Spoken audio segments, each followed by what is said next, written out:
All right, let's do this. All right, box set. And it's not this one. This never was a box set. Anybody else have this? What's up, Liverpool? Yeah, that's awesome, man. There are a few of you guys who are subscribed to the channel. I had a good conversation with somebody the other day, and they're like, "Yeah, come on over sometime. Join us in the pubs." That's on my wish list. All right, I'm gonna stay focused on the White Album for a minute, and then I'll chitter chatter with those of y'all in the chat. This, of course, is not the box set that we're talking about today. Is that gonna focus? This is the 30th anniversary edition that I bought. 1998, never opened. I'm not a big collector kind of guy, but it was one of those, I don't know, I just felt like buying it. I mean, I was 16 or 17 at the time, and it was kind of cool. And I didn't really care if it went up in value or anything crazy like that, but this, even at the time, I remember thinking, well, that's kind of simple. They didn't do anything. They didn't remix it. They didn't even remaster it because, of course, those didn't come until 2009. So all this was the 1987 mix, and it was just in different packaging. I mean, I don't know if you can tell or not because of the glare and whatnot, but the Beatles there, where it has their name, it looks like it's embossed, but barely. I can't even feel it. If I do recall correctly, those were individually numbered for whatever that meant. You can still get these on eBay. There's the price that I paid for it in 1998, which was unbelievably expensive. $32 plus tax. Bought that at Disc Jockey. Anybody ever shop at Disc Jockey? All right, so that's not why we're here. Why we're here is this. Straight up. I have not even opened this yet. Okay, I'm gonna be honest. I've done a little bit of research. If you guys saw the video that I did on the Easter demos, I posted that, was it yesterday or the day before? Man, I feel like I know a ton about the Easter demos now. The rest of the album, it's just general knowledge. I mean, we mostly know the story of the White Album, right? If you're watching this channel, you probably do. But so I don't need to get into that here. But the Easter demos, you know, doing my research on the video to make sure that everything was cool there, make sure that everything was on the up and up, trying to unearth some things. So that conversation that I had with Eddie Veal, the guy who actually managed the Easter studio, you know, he called it a lounge, but the studio where George recorded this stuff and John and Paul joined him. Eddie Veal managed that gear. Now, it was a year later after the actual Easter demos, but Eddie managed that stuff. That was a phenomenal conversation, just for me, just as a fan, right? But it was cool to be able to drop some of that stuff in the video. He and I had a much broader discussion, and I'll use clips in a future video from other stuff that we had talked about. We talked about some of the solo stuff. He's got a great anecdote about something that happened during the Abbey Road session that he was involved in. But so, you know, that video, of course, was all focused on Easter. The rest of the White Album, the new box set that is right here, I've only done just barely surface reading. I haven't watched anybody else's unboxing video. And by the way, if you're here for something new and riveting and mind-blowing, that's probably on other channels. I'm just doing this for my own enjoyment. And I feel like my audience kind of gets this. Everybody gets excited a little bit. But all that to say, I didn't do a whole lot of digging in on exactly what this contains. I said in the video, there are the 27 Easter demos, of course, right? There's the remixed stereo version, which everybody's excited about. There's the 5.1 mix and 50 outtakes. But aside from that, that's about all I know. I learned a little bit about, you know, the remixing process from the Sgt. Pepper stuff, but I didn't rehash that for this. So I'm really excited. I intentionally wanted it to feel like Christmas and Merry Early Christmas to me, because this is my Christmas gift from my wife. And she said, yeah, go ahead and get it. You're excited. Your channel is doing well. People are excited there. Maybe you could do a little unboxing video. And I'm like, aha, that'll be fun. Again, that is not why I bought the set, but this is it.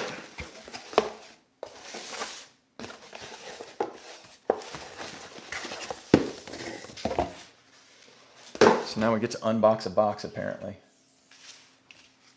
And I'm going to take my time on this. I mean, I'm not going to draw it out. When we get into the guts of it, I'm not going to read every little book, read every little liner note or anything like that that might be in here. But I am going to take my time just because this is kind of part of the process, right? I feel like nowadays,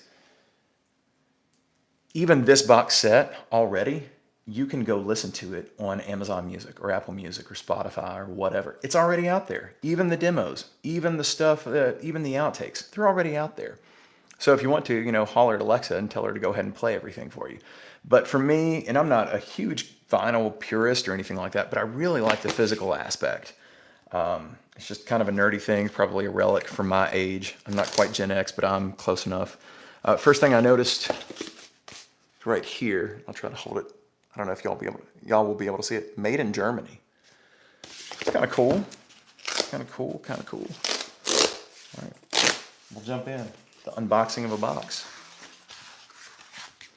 And so this is what you would see if you rolled into a record store, starting here. And by the way, I love independent music stores. I don't have a whole lot of options near me, or else I would have bought it from them. You probably saw the Amazon box. There's a little bit of tugging on the heartstrings that happens to me every time I buy something from Amazon instead of an indie guy. But the last couple of times I've looked at this particular shop that's pretty much the only option near me. Typical vinyl releases are about $15 to $20 more than what I can pay for, than what I can get for them online. And I'm all about supporting the little guys, but man, they've got to compete. And with that kind of price point, it's just not that much of an option. So anyway, kind of breaks my heart. But yeah, here you go. Molag, vinyl creates an atmosphere. Totally get it. I was kind of on the fence with this CD versus vinyl. I went ahead and went with the CD option, obviously 6 CD set with the Blu-ray. And that's the main reason that I got it, is this Blu-ray. I'm really, really looking forward to sitting down and having kind of that immersive experience with the 5.1 mixes. I don't have a really great 5.1 setup, but I do have some great speakers that I can kind of pull up, and on a case-by-case basis, I can do a really great 5.1 setup. So that's what I'll be doing later tonight. I'll get the kids involved. They still remember us doing that last year for the Sgt. Pepper 5.1. And again, it's not something that I pull out on a regular basis, but it really left an impression on them. Kind of makes it special that we don't do it so often. Now, we listen to music all the time in our house, but yeah, I like the 5.1 stuff, so that's why I went with the CD version. Captain Charisma says, always have a physical copy. Yeah, buddy. Yep, we're in the same boat on that one. Let's see. It looks like there is not only the saran wrap on this stuff, but it's actually in another box, which is cool, I guess, for protecting it. Before we do that, track listing of everything, done in the same font, the same style as the original track listing. I don't know if you can tell that much about it. Pretty neat. I appreciate that. I'm not a huge design nerd, but I do notice stuff like that throughout the promo videos and throughout the website stuff that they've done. Apple has really stayed true to the design of this album, using the same fonts throughout. There's a typewriter font that they've used that is similar to this. This is like a basic, it's close to a Times New Roman kind of thing, but there's a typewriter font that they used that was in some other liner notes and whatnot originally. And then the Beatles there, I don't know if you can see it or not, again, on the stream. Kind of semi-embossed. I don't know, we'll have to see what it looks like after I take this off, but I do see some depth happening there. That's just a, straight up Helvetica. Maybe some of you design nerds can fill me in. But yeah, let's go ahead and jump in. Because I am a nerd, I will end up saving that. So don't fret for you people who are like, no, save everything. I'll save it. Let's see, where's a good place to tear into it? Right here.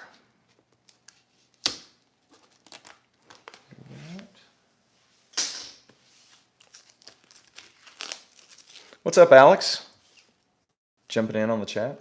Again, if you're watching this after the fact, after the live unboxing, which again, is not super enthralling, but I'm excited. Thought some of y'all would be too, especially some folks who can't get it yet for whatever reason.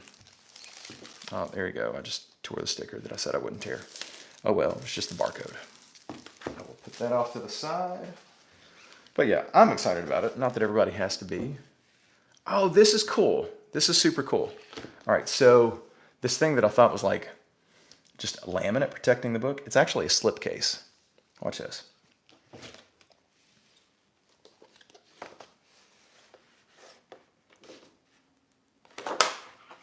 Yeah, I'm a big fan of that. That's cool. So the track listing that we just saw is actually just the back of the slipcase, which means when you get to the actual box, the box set, it's pure as the driven snow, man. Is that the right side? Ah, there it is. I was wondering where the logo was. It's clean. So I don't know about you guys and numbers. Alex, you said your box set arrived this morning. What number was your set? This is 0052790. That is indeed embossed there. Nothing on the back. Nothing on the spine.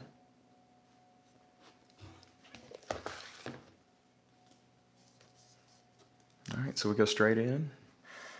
Man, again, super, super clean. If you have the Pepper box set, it was lavish. There was a lot of color. Everything matched just the design ethic of the original album, from the original cover to the included photos to the badges and the accessories and all that. And they're doing the same thing here. So we've got CD1, CD2, and the Blu-ray. Let's go ahead and pop one of these out to see what they look like, but I'm not going to do the whole kit and caboodle right now, because again, I'm going to take my time with this. Oh, that's neat. So that's embossed as well. I'm guessing each sleeve probably is too. The Beatles, CD1, on the back, the track listing. Alex says his is 0058269. I'm 0052790. 6,000 copies away or so. Cool. Molag says, brilliant. Hoping they're still in stock by the time I get paid. The White Album holds significant value to myself. It enlightened me on a crazy acid trip. Dude, I bet you got a story on that one. But yeah, I'm sure there will be plenty of quantities on this one. So there you go. There is CD1, and maybe somebody can fill me in on the chat. I'm sure this is just the stereo remix with it being CD1 and CD2 and the Blu-ray here. Demos and outtakes will be later. Cool Apple label. Very original. Very true to the design, right? The Beatles. Production by George Martin. Orchestrations by George Martin. George gets plenty of credit, which probably is appropriate because he put up with a lot with the band up until this point. And beyond, as we all know some of the stories. Again, this isn't a rehash of what was going on in the White Album. There's plenty of stuff on that. Is the channel called Vinyl Rewind? I watched something earlier where it's this cool hip dude and he's drinking a White Russian, hanging out in this cool retro-looking basement vibe. I think that's the name of the channel, Vinyl Rewind. And he did a full-on review of the White Album. Not the box set, but just the album in general. And it was beautifully done, well shot, well researched, all kinds of good stuff. I would highly recommend that. Very snazzy is what Molag says. Yeah, very snazzy is a great word for it. The haircut and everything, right? So we're going to skip. We're going to go ahead and go to the back. So you see where this is. I'm going to go ahead and go to the back for CD 3, 4, 5, and 6. So this is where the Esher demos and the outtakes will live. I do want to track down the Esher demos because I want to see that cover. That cover is going to be slightly different. So this isn't it. This is, they call it Sessions, which is a throwback if you know your bootleg, Beatles bootleg history. Sessions, that's kind of cool. More Sessions, I presume. Yep. They don't call them Sessions 1 and 2, I reckon. I just see CD5 and CD6. And then on the cover of the CD, it just said Sessions. More Sessions right there. So 4, 5, and 6 are your Sessions. And then CD3, aha. There you go. I am so excited to hear these in their full glory. I got a sneak peek from a couple of hookups along the way, especially as I was working on the video. So I know what they sound like, and I certainly understand the quality improvement that Giles and the team at Abbey Road came up with. And then, as I discussed in the video, we've heard the originals for years and years. So the difference is massive. But, full 44.1, man, I'm looking forward to that. I'm actually going to leave that out, and that will be the first thing that I listen to. All right, going back to the toppermost with the poppermost.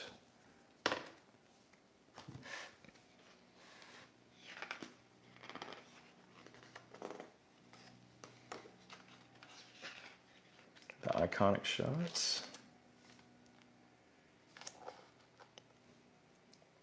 Again, I'm not going to walk through every nook and cranny of this because, y'all, it would be so much, but we'll pick up a couple of highlights for sure. The Beatles, 22/11/1968. So we are currently 13 days away from the actual 50th anniversary. Here on 11/9, or as the Brits would do it, what, 9/11, right? 9/11/68, or in this case, 9/11/2018. Very clean copies of the Apple logos as they would have appeared on the records. Alternate John Kelly shots. So here are the essays. And again, this is something I'm not going to dig into here. You can do it yourself, do it on your own time, but there's going to be a lot here. I really am looking forward to spending a lot of time with this, especially Kevin Hallett's essays. Kevin Hallett, man, that guy knows so much about so much. His BBC book is prominently featured in my Beatles library. I appreciate that guy's work for sure. So here are the essays though. We the Beatles by Paul McCartney. Introduction, Giles Martin. The Way to White, Kevin Hallett. Can You Take Me Back Where I Came From, John Harris. Lyrics, oh cool, it's going to have a lyrics section. Lyrics, The Beatles. Track by Track, Kevin Hallett. The Mad Day Out, Kevin Hallett. White on White by Andrew Wilson. And It's Here by Kevin Hallett. So there's Paul's essay, written July 3rd, 2018. So all these shots, they're the classic shots that we've seen for a while. There might be some new ones in here, though. Linda was actually in the studio for some of this. I don't know. Oh, look, there you go. Right here it says photos by Linda McCartney. So these are her shots. Love them. Everybody rocking an instrument. Looking good. So it looks like we're going to throw back a little bit with this essay. Pick up from the Pepper era and then move on. So yeah, June of 67 through May of 68.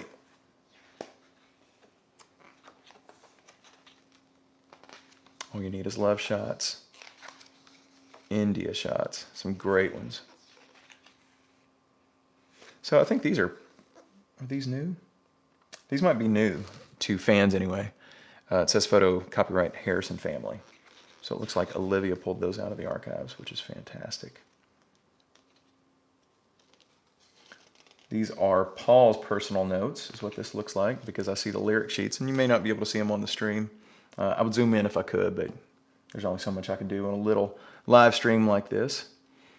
But yeah, these are definitely Paul's notes. Academy of Meditation, Rishikesh, India. Spring Songs, Rishikesh, 1968 is what that says. Then it goes on, and it's got the lyric sheets for pretty much the songs that you hear on the Easter demos. Obla Di Obla Da, Back in the USSR, Honey Pie, etc. That's very cool. And I'm going to skip ahead a little bit. Oh, great. Actual high quality, high res scans of the lyrics. Oh man, y'all, I did not know this was a part of this. I'm stoked.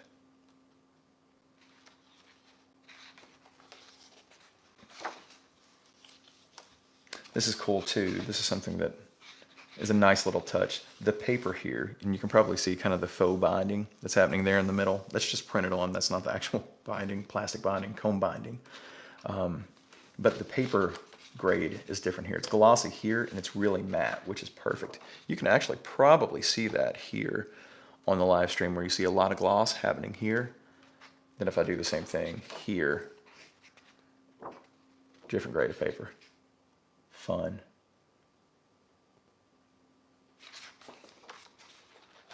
All right. As much as I don't want to, I'm going to fly through these a little bit. Very cool. Long, long, long there. Bungalow Bill.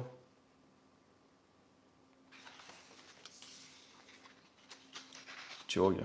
Hey Jude, which is interesting because from what I understand, and I don't know, there might be a surprise in here because I have let myself be surprised this time with this collection.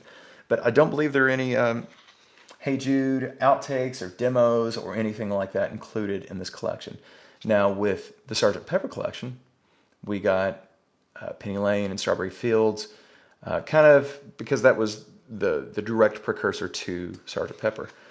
Hey Jude was linked to the White Album. It's in that same time frame, but I don't believe there's anything in the collection. Correct me if I'm wrong. Again, I'm trying to be surprised by all this.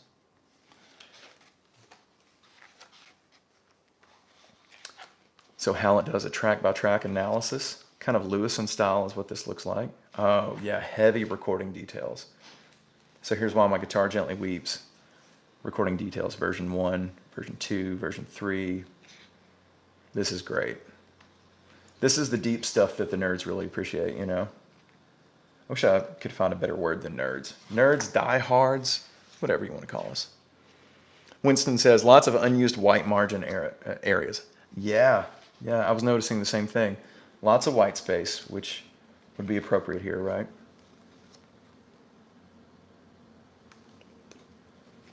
Skip ahead a little bit. Great shot of John on the floor. That was... I know they started doing the Revolution stuff the first day in the studio, which was May 30th of '68. I'm wanting to say, though, that these photos weren't taken because they're Tony Bramall shot. He shot those. I don't believe there are any photos from May 30th. I think this is May 31st. John rocking out Revolution on the floor.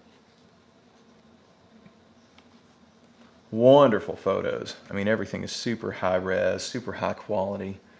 You know, for those who are into this kind of thing, they are extremely scannable if you like doing stuff like that. Here's a blurb on Circles, which I talked about in my Easter Demos video. Circles, one of the 27 demos to be considered for the Beatles' next album. Circles was not officially released until Gone Troppo, I'm paraphrasing some of this. By the later recording in '82, George had added more words and further developed the song's theme revolving around reincarnation. Circles, unfortunately, is probably my least favorite demo on the Easter Demo collection, but you know, it's a part of it.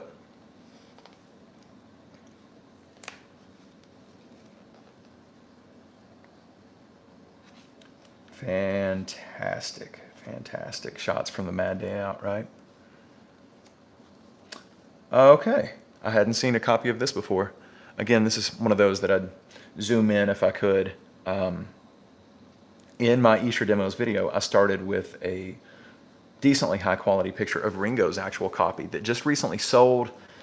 I say recently, maybe in the last few years, sold for around $800,000, and it was copy number 1. So, I mean, if you look at the number in that, you'll see 0, 0, you'll see 1. This is Paul's personal copy, number 3. And it looks like it has faded. It's got some ring wear. It's got some yellowing. It's got all that stuff, just like 99% of White Album copies, right?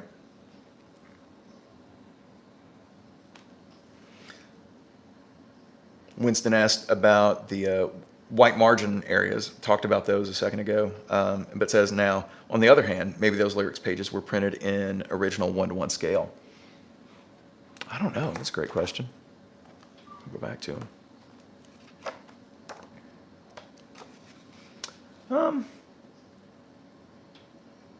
You know, maybe. No, I'd say that one was quite a bit smaller. Some of these, though, could be kind of field notes size. You guys know what I'm talking about, the notebook field notes?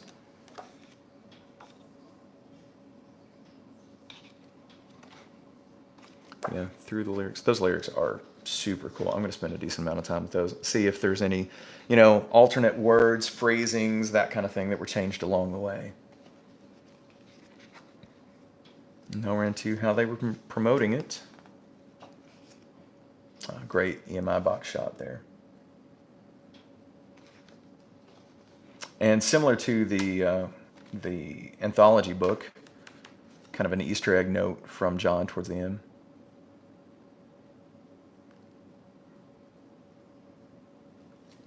Very cool. And I would be remiss if I didn't take a gander at some of this, right?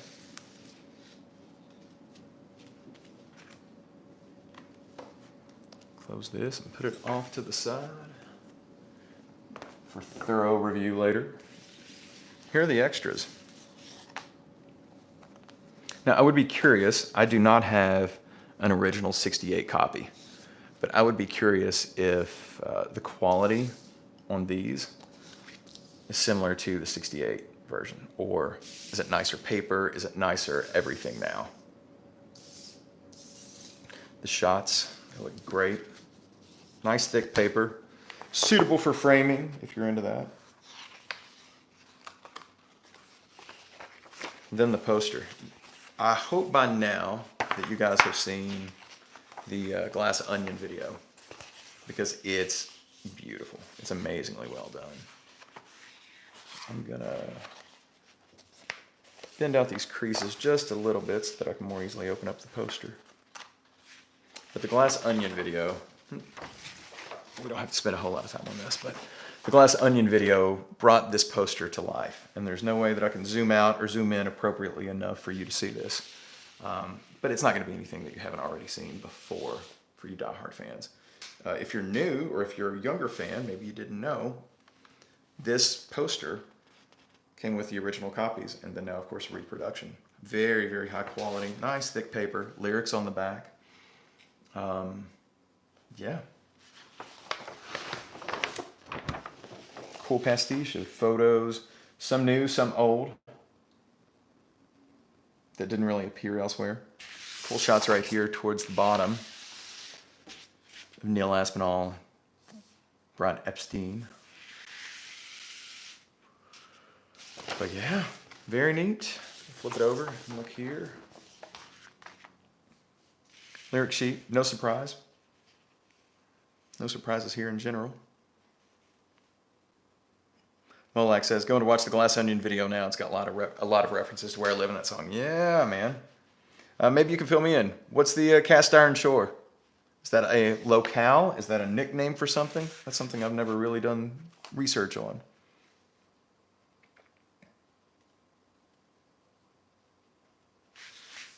A little bit of a thanks to right here. Thanks to George Martin, Chris Thomas, Ken Scott, Jeff Emmerich, Jeff spelled incorrectly, Jeff, Barry Sheffield, John Smith, Richard Hamilton, Gordon House, Jeremy Banks, John Kelly, Linda Eastman at the time, Mal, Kevin, and all at number 9.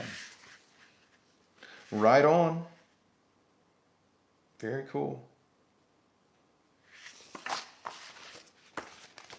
Put these off to the side. Come back to the book. One more thing that I wanted to look at on the discs. And I think I said I was not going to pull these out. Whoops, I pulled out now almost all of them, right? I want to see the Blu-ray. Just because it's literally a physically different disc than CDs. Okay. Nothing different here. Same style as the other albums, but you can tell it's a Blu-ray. Just everything about it is different. The Beatles, and then some technical notes. PCM stereo, DTS HD Master Audio 5.1, Dolby True HD 5.1. The mono mix is on here. High resolution audio in 96K 24-bit. So I mentioned earlier I was excited about throwing the CD in the CD player.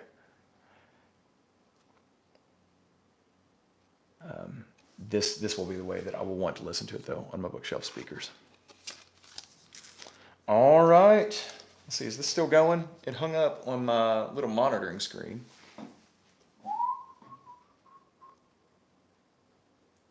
Hey, did it drop out? Sorry about that, I got a low battery warning. I don't know where we left off. I see the Cast Iron Shore stuff. I brought up the idea, backtrack a little bit, in case it was missed. Brought up the idea of the Blu-ray here. So the Blu-ray disc, physically different from the CDs, obviously, if you've ever held a Blu-ray and held it next to a DVD or a CD. But it says here it's got the technical notes on what's included here. And this is one of these surprises that I'm really happy about. PCM stereo, of course, DTS and Dolby HD 5.1. Also has the mix in mono, and it says high resolution audio in 96K 24-bit. So if you've got a good Blu-ray player set up if you've got a good bookshelf speaker set up, receiver set up, all that, you can actually get it 96K instead of, as I said earlier, I was excited about listening to the CDs in 44.1 just because they're different than what you'd get on the streaming services, of course, right? You know, no compression and all that fun stuff. But since these are mastered at the much higher bit rate on the Blu-ray disc, that will be the cleanest way, I guess, to listen to the audio. All right, Winston. Winston jumps in. Cast iron shore, colloquially known as the Cassie, was a name given to the banks of the Mersey. There you go, in South Liverpool, due to the presence of an iron foundry. Yeah, I figured it was connected to Liverpool somehow. I just never knew what the connection was. Cast iron shore. Cool. Pam VA says, I heard cast iron shore was across the river from Liverpool. Yeah, same neck of the woods. All right, you all, thank you so much for joining me on this. Sorry for the technical glitch that popped up. It happens from time to time. Thank you for watching the Escher videos, or the Escher video. There's a lot of good content that has come out in the last few days from the Beatles camp, from other Beatles video producers like myself. There's a bunch of stuff out there. A lot of it just focused on the White Album generally, and the 50th anniversary and all this, of course, right? But I really wanted to jump in on the Escher demos. That's something that we've heard, especially a lot of us diehards, we've heard for years, but it's radically different now. So that's probably the number one thing that I'm excited about. But the presentation here is just fantastic. We knew it would be. The Sgt. Pepper box set was fantastic too. But Apple has really gone above and beyond lately with faithful reproductions of things. And it feels like they're starting to give the fans what they want, what they're asking for, a little bit more than they used to. Yeah, we can complain about the Long Helter Skelter not being released. And Giles said on the White Album chat that they had a few days ago, I don't know if you guys have seen that, but he said in there, you know, we make records and we spend all this time on crafting the record and the sound and the presentation and everything. We do it for people to listen to it and enjoy it, not to just collect it. And he essentially said that's what he would be afraid that's what would happen with Helter Skelter. He said it's not really worth listening to that long anyway. There's just not much there. So we almost have to trust him on that. Now you can flip that and say, well, what would it cost them effectively to take that version and throw it on a CD and do a record store day special, or to sell it as a digital download or something like that, like where it would be low input on their side, right? But potentially high return on investment. But I think the flip side is, and I do some marketing stuff, kind of thinking about that from a marketing end, supply and demand is always a fun thing. And in the Beatles world, we're getting less and less, we're getting more supply and therefore a little bit less demand, right? Like when the Let It Be album, when the Let It Be movie finally gets released, the Blu-ray, the full package, we might see theatrical releases, whatever it is, when they come out with the box set on that, and it's inevitable here in a couple of years, I think, mark my words. I think it's inevitable, but we'll see. But when it comes out, it's going to be like, oh, well, what else is left? What else do we have? I think we're getting to that point right now, and who knows, maybe holding something back in the archives, whether it's Carnival of Light or the Long Helter Skelter or other demos that will come out with the 75th anniversary of Sgt. Pepper. You know, we just don't know at this point. But I'm grateful for what we're getting. I mean, I know it's all product and merch and all that stuff, but the original albums are there for the straight up purist. If you want to go listen to your 50-year-old vinyl copy that came out on day one, go for it. It's not going anywhere. Same thing with the mono mix. You know, they released the mono mix not too long ago, and it was true to form. It was the original mono mix, no remixing. Remastered, sounds great, but you know, the mix is there. So anyway, thanks for listening. Thanks for hanging out. Definitely quite a box set, Henry. I almost called you Harry the Horse. Henry the Horse. Yeah, it's a good one. I'm excited about it. All right, we'll see y'all in the next video. Take care.